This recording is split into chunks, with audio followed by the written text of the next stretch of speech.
eres luz en mi sendero, eres agua en el desierto, eres guía al caminar.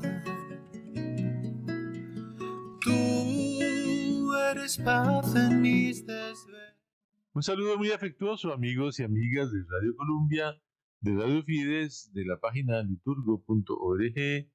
Bueno, también tengo un Facebook que se llama Presbítero Álvaro Sáenz Zúñiga, no sé qué, y por supuesto la página de YouTube que se llama Liturgo. Para llegarle a usted con este mensaje y con otras cositas que hacemos y que tendremos que ir haciendo más y más porque lo único urgente es el anuncio del reino de Dios en la tierra, ¿sí? ¿Qué parece? Saludos en Jesucristo, amigo y Señor nuestro. Saludos. No, muy buen día. Oye, cuando empieces a hacer TikToks, ahí me dices para tratar de ver si puedo. Yo no tengo nada, o sea, ni TikTok, ni Instagram, y creo que hay dos nuevas. Sí. Pero Esas son cosas como tan, ¿cómo se llama? creo que 2 minutos sí basta para hablar de Jesús, pero cuando me doy cuenta me extiendo más de 1 hora, entonces creo que me quedé corto en Una esa. de las razones por las cuales no hago esa cosa que se llama X ahora, que antes se llamaba... Twitter. Sí, Twitter. Que me gustaba mucho antes porque el Twitter tiene esa capacidad para decir en pocas palabras cosas importantes. Pero no me gustó porque es demasiado breve, son, no sé, 70 palabras o 70 caracteres. El Evangelio de Juan Marcos caería dentro de tus varios tuiteros, así que hay que ver. Sí. Pero todavía seguimos con Lucas, así que Sí. ánimo con eso.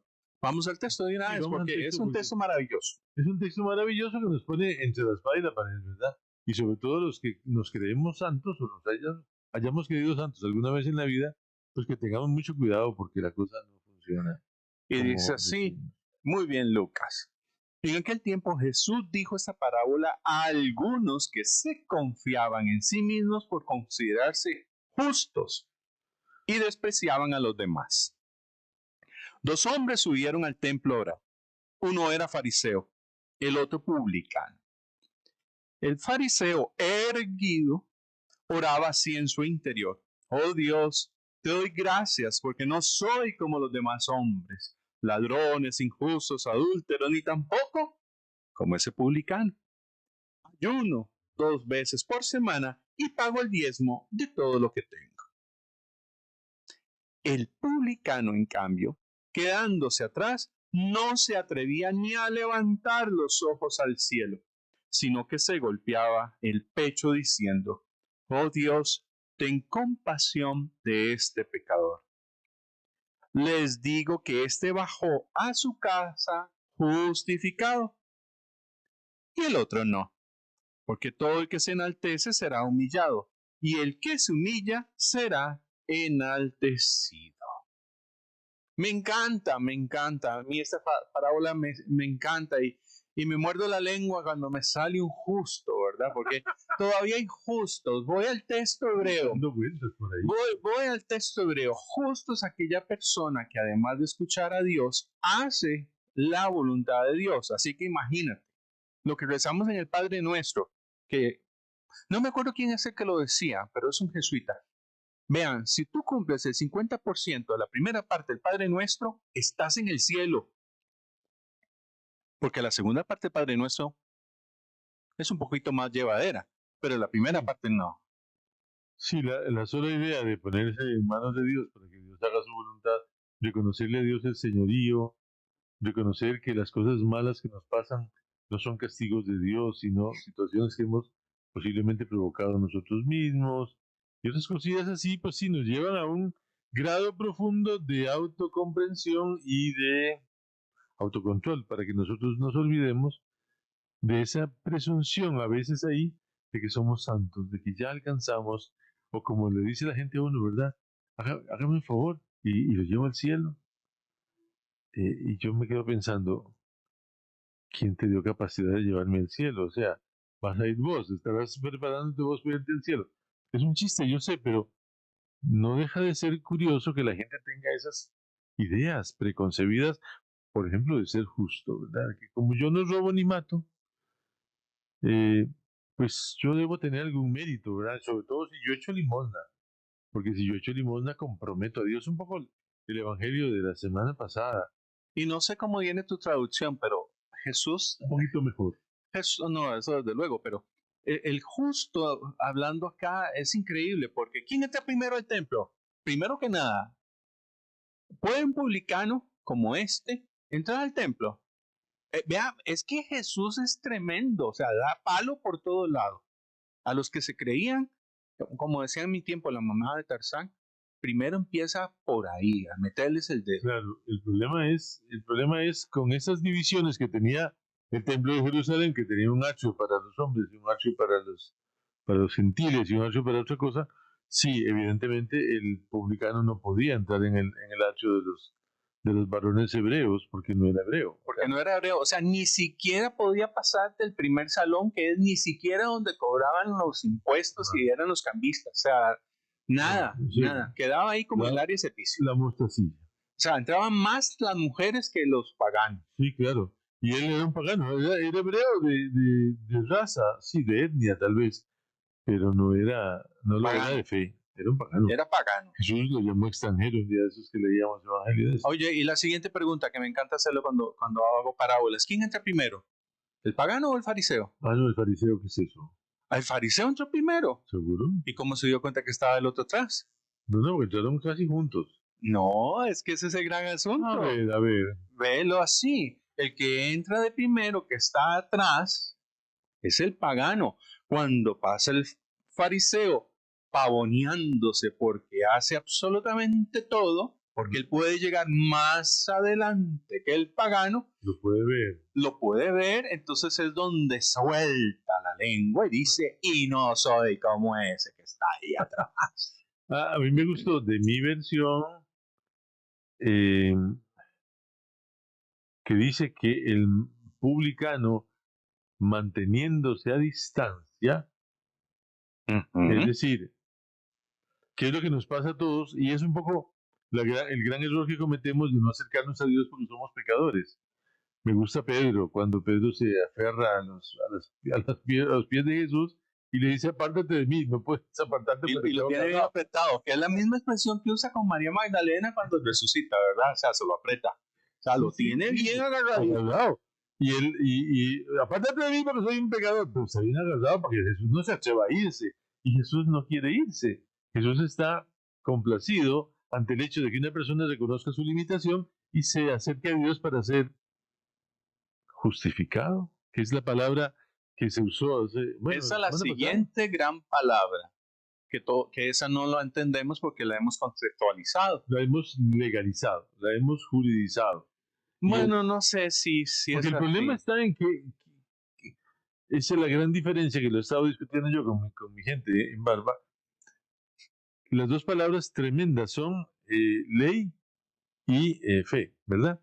Porque el problema es que la ley pues sirve para hacer justicia, según el lenguaje humano. Pero la justicia no es darle a cada quien lo que le corresponde. Pero te pongo el contexto sobre el que usa largamente Pablo la palabra justificar y que el día de hoy Lucas, discípulo de Pablo, la utiliza. Que precisamente la justicia es ser santo. Pero es que aquí no es justicia lo que se está hablando. Lo que está hablando es de liberar. Justificar en el tiempo en que ellos estaban escribiendo era, usted era esclavo o era siervo, ¿verdad? Y yo como su amo le doy una muestra de que usted ya es libre, o un papelito o algo, hasta un anillo. Recordemos algo. Tanto varón como mujer a los esclavos les ponían una argolla y esa argolla a veces era tan pesada que les estiraba la oreja. Entonces, si alguien se escapaba, se sabía que era esclavo por como tenía las orejas deformadas. Entonces los agarraban fácilmente. Para que no los tuvieran problemas, se les hacía una declaración. Este hombre, Mauricio Fernández, fue liberado de todas sus responsabilidades el día tal y tal por orden de, y se ponía ahí quién lo liberó. Y eso lo andaba uno como anda la cédula de identidad ahora. Claro, ¿qué es la cédula? Es la cédula para poderse conducir a través de todo el Imperio Romano. O le daban otra muestra, un palo, una espada, según fuera. Bueno, un gladiador le dan una espada, ¿te acuerdas? Ese es justificar. Pero, ¿quién necesita la justificación? Todos. Todos. Todos. Y yo creo que el gran problema de los fariseos, que no es que fueran gente mala, lo que pasa es que en el fondo no eran gente buena, porque ellos cumplían la ley para sentirse felices de haber superado la prueba. Pero es que no era eso, no era eso, de lo que se trataba es de que usted imitara a Dios y entonces entrara en el mundo de Dios y entonces, como usted había sido liberado de sus pecados, había sido hecho justo, había sido hecho santo por gracia de Dios, usted fuera una persona diferente con los demás. Pero a los fariseos, los demás no les interesaba cumplir la ley de principio a fin. Un buen fundamentalista, diríamos ahora, porque de ese buen fundamentalista se valió Pablo también para hacer una trifulca y salir libre, ¿verdad? Claro, Es que como estos no apoyan la resurrección, claro. dice pobrecito Pablo, ¿verdad? Y se paseó en todo. Claro, y ese es el gran problema, porque el problema está en que uno, en la forma como la iglesia lee la ley, o el ser humano lee la ley, siempre se dice que echa una ley, se hace un portillo inmediatamente, simultáneamente. Entonces, el gran problema de la ley los resuelve Jesucristo cuando invierte la ley y en vez de ser una ley de negativismos o de preceptos o de órdenes, es una ley de propuestas. Y la ley de propuestas es amar a Dios con el corazón, el alma, la mente y el espíritu y al prójimo como a usted mismo. Entonces, en ese momento, ¿quién amaba? ¿El publicano o el fariseo? Bueno, es que el fariseo no amaba, porque el fariseo ya gastaba sus entusiasmos y su alegría y su todo en cumplir la ley. Pero tiene una ley muy bonita de cumplir, facilísima, facilísima. No tienes que ser ladrón. Tienes que tener una justicia media. No tienes que ser adúltero. O sea, dichosos los que no tienen pareja. No tienes que decir mentira. No, eso no viene aquí, perdón. Ni tampoco publicano. O sea, si estás adentro del club, ya vas bien. Sí, lo que Pero pasa es que las categorías que pone Jesús son 4 nada más en el fariseo. bueno, es que claro, lo que propone aquí que dice, el fariseo dice, no son ladrones, injustos y adúlteros, ni tampoco como ese publicano. Esas son las categorías con las que él mide su pureza, su... Mezquino, ¿ah? No, pero Jesús es el que lo está diciendo, quiere decir que eso es lo que están reproduciéndose ellos. Claro, sí.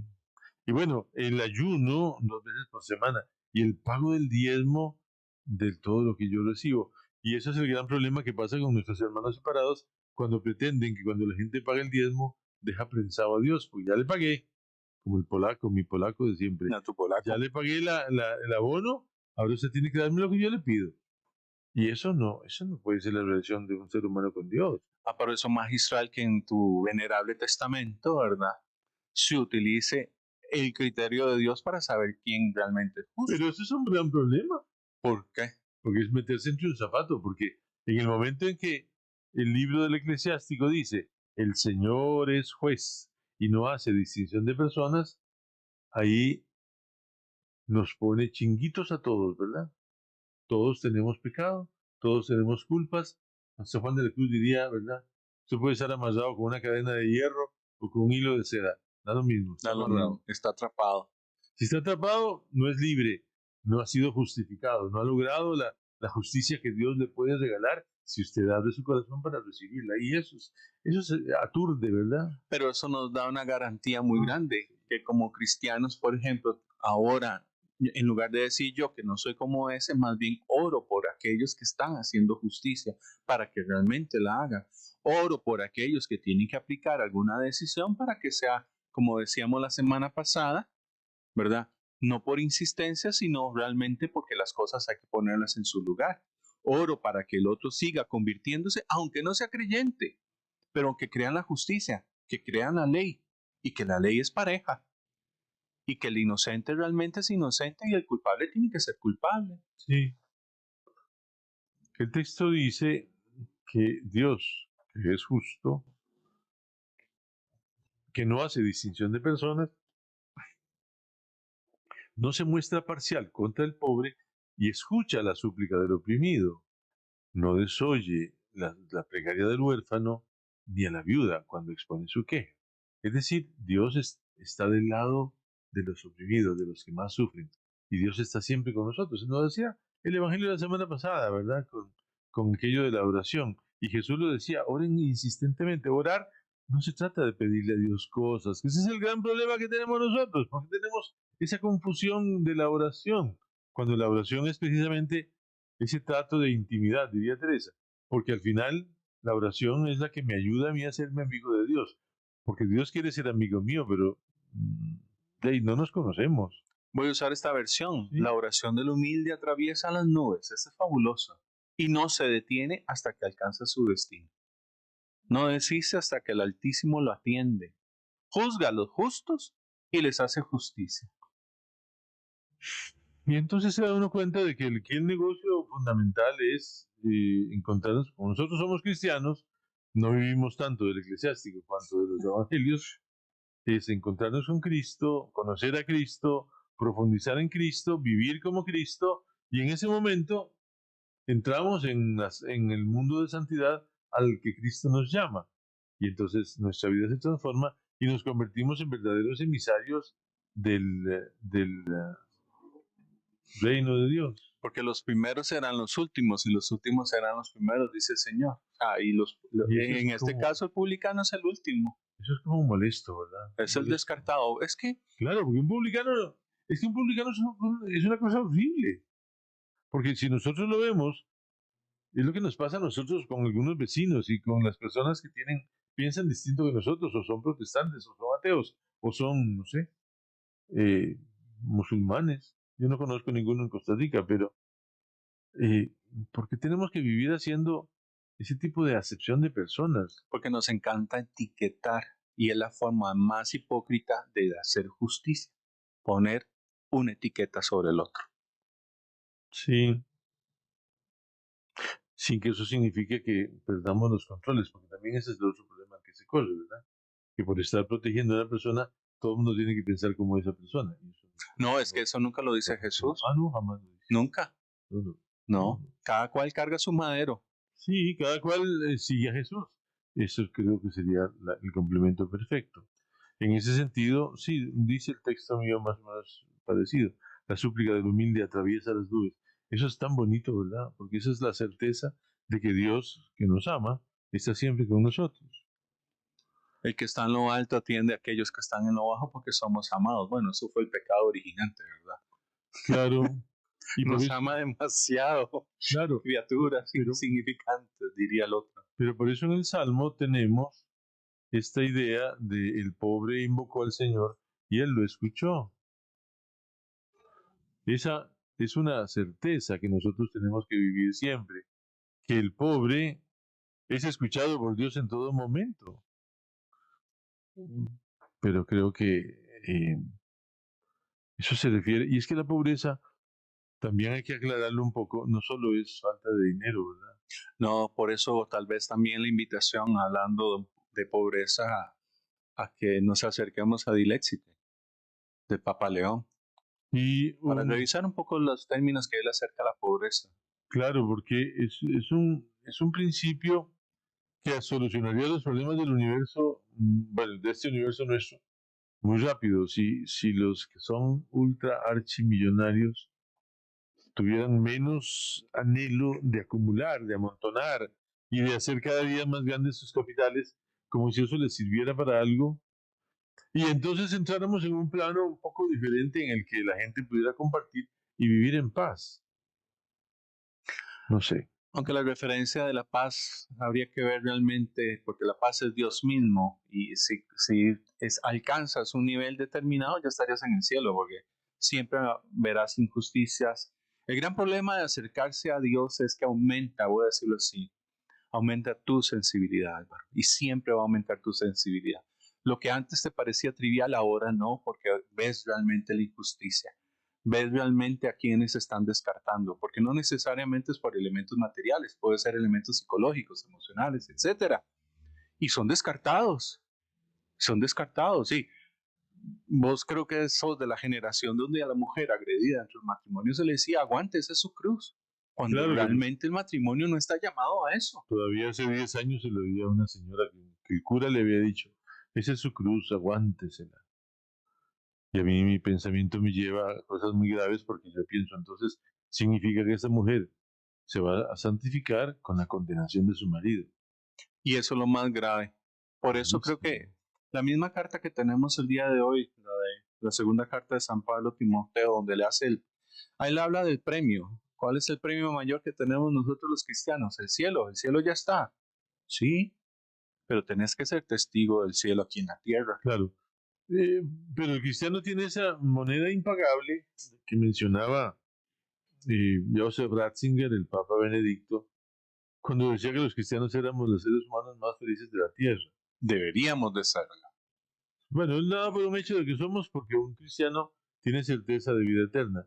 Mi pregunta es si nuestros cristianos de hoy, no les voy a llamar cristianos, voy a llamar los católicos. Si nuestros católicos de hoy tienen certeza de vida eterna, o peor todavía, ¿lo digo peor? Yo creo que hay algunos que Si les todavía siguen interesa vendiendo otra la vida, cosa. si les interesa la vida eterna. Porque como muchos hay que no creen en la vida eterna, híjole, entonces ¿en qué estamos? ¿Cuál es el plano en que estamos? Y si los que creen los mandan al infierno, Álvaro, porque todavía oigo gente mandando al infierno. Todavía hay personas que creen que, sí, bueno, que Dios es tan despótico, pero se lo escuchaba, creo, Carlos Roca, el hombre ese que tiene ese programa tan interesante de discusiones sobre Dios. Eh, el gran problema, ese gran problema de personas que se sienten superiores a las otras y que establecen simplemente ya, disponen de las personas porque no caben en mi esquema, pero es que el esquema mío no interesa. El esquema mío posiblemente sea tan mediocre que yo no llegue a ninguna parte con él. Yo necesito lo que Dios hace, lo que Dios quiere y lo que Jesús propone. Eso es lo que es importante, pero hay gente que sigue mandando al infierno a los demás.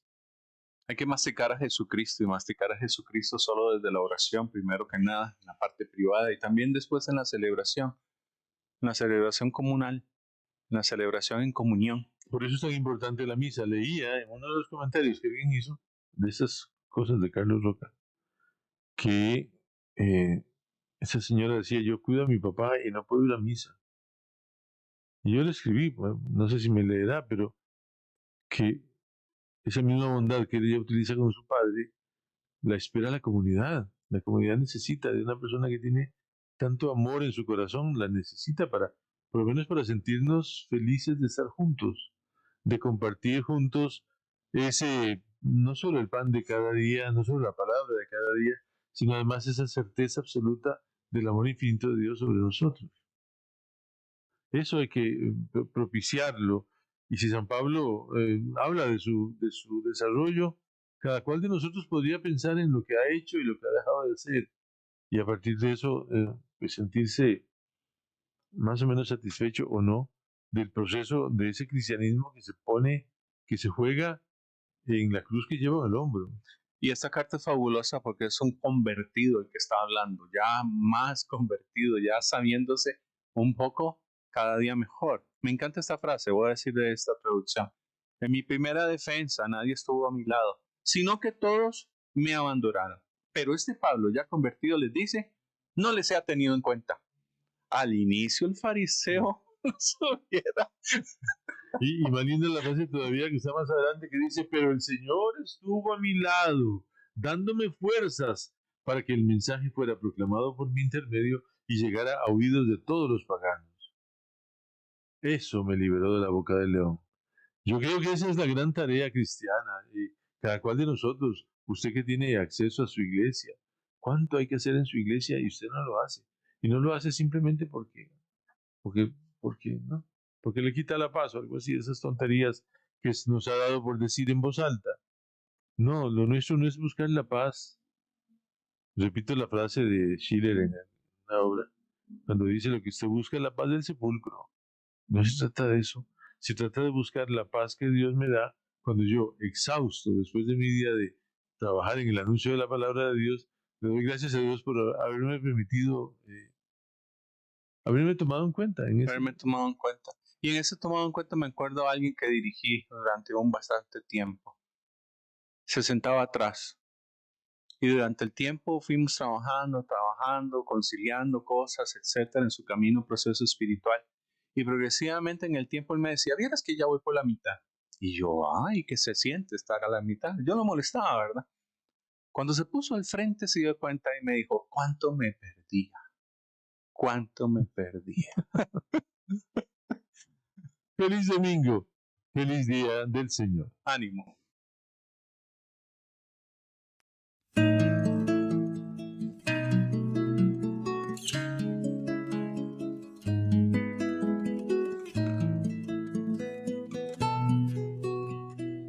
Tú eres luz en mi sendero, eres agua en el desierto, eres guía al caminar.